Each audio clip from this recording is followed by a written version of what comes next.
3, 2, 1, go.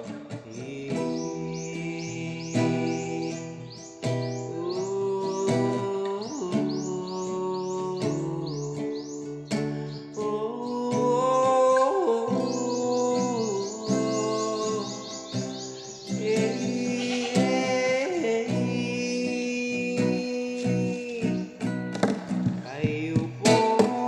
na nakaupo, subukan nyo namang tumayo. At baka matanaw ninyo ang tunay na kalagayan ko. Ito po,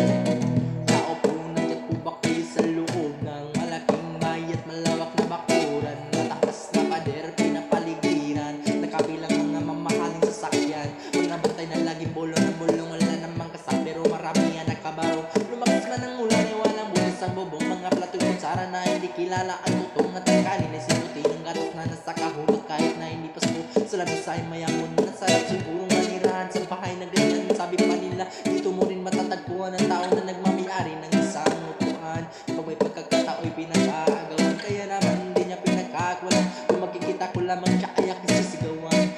Kayo po na nakaupo, subukan nyo namang tumayo.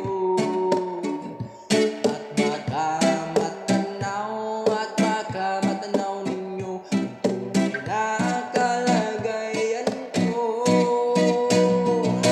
Mawalang galang na po sa taong nagkaupo, alam nyo bang patakal ang bigas namin hindi puno,